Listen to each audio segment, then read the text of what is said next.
آج کا ہمارا ٹاپک ہے صحابہ کرام رضی اللہ عنہ۔ ہمارے پیارے نبی حضرت محمد صلی اللہ علیہ وآلہ وسلم دنیا کے سب سے اچھے انسان، اور آپ صلی اللہ علیہ وآلہ وسلم کا زمانہ سب زمانوں سے بہتر ہے۔ وہ خوش نصیب شخص جس نے آپ صلی اللہ علیہ وآلہ وسلم کا زمانہ پایا، اسے صحابی اور ایسی عورت کو صحابیہ کہتے ہیں۔ صحابی کی جمع صحابہ اور صحابیہ کی جمع صحابیات۔ رسول پاک صلی اللہ علیہ وآلہ وسلم کے سب ساتھی صادق اور عادل، اور حضور پاک صلی اللہ علیہ وآلہ وسلم کے سچے وفادار تھے۔ انہوں نے خود آپ صلی اللہ علیہ وآلہ وسلم سے دین سیکھا، قرآن پاک کی تعلیم حاصل کی اور دین کی تعلیم کو دوسرے لوگوں تک پہنچایا۔ آپ صلی اللہ علیہ وآلہ وسلم کے صحابہ کرام رضی اللہ عنہ میں جن چار کو بہت زیادہ فضیلت بخشی گئی، ان کے نام یہ ہیں: حضرت ابو بکر صدیق رضی اللہ عنہ، حضرت عمر فاروق رضی اللہ عنہ، حضرت عثمان غنی رضی اللہ عنہ، حضرت علی مرتضیٰ رضی اللہ عنہ۔ رسول کریم صلی اللہ علیہ وآلہ وسلم کے سب صحابہ دشمن کے خلاف مضبوط دیوار اور آپس میں نہایت محبت کرنے والے تھے۔ ہمیں بھی ان سے محبت کرنی چاہیے۔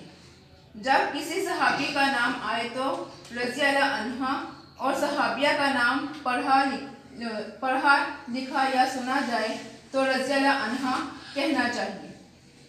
ایک سے زیادہ صحابی یا صحابیہ کا ذکر ہو تو ہمیں رضی اللہ عنہ کہنا چاہیے، جس کا مطلب ہے کہ اللہ ان سے راضی ہو۔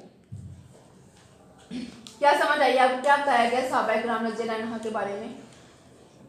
شاہ زیب انہوں نے بتایا کہ صحابہ کرام رضی اللہ تعالیٰ عنہ انہیں کہتے ہیں جو حضرت محمد صلی اللہ علیہ وسلم کے زمانے سے ہیں، اور جب صحابی کا کوئی ذکر آئے یا کہیں پہ لکھا دیکھا جائے تو ہمیں رضی اللہ تعالیٰ عنہ کو پڑھنا چاہیے۔ شاباش۔ اور کوئی بتائے گا 2-3 کلاس میں سے؟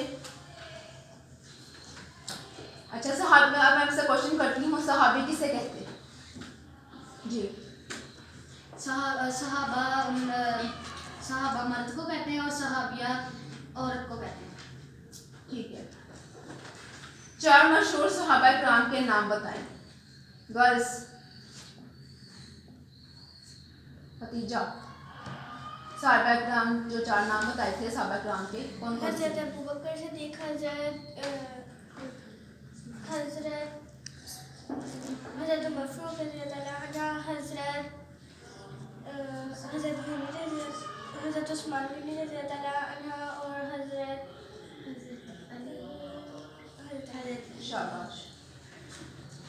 کس کا زمانہ سب زمانوں سے اچھا ہے؟ مجھے رضی اللہ عنہ کا کیا مطلب ہے؟ رضی اللہ عنہ کا کیا مطلب ہے؟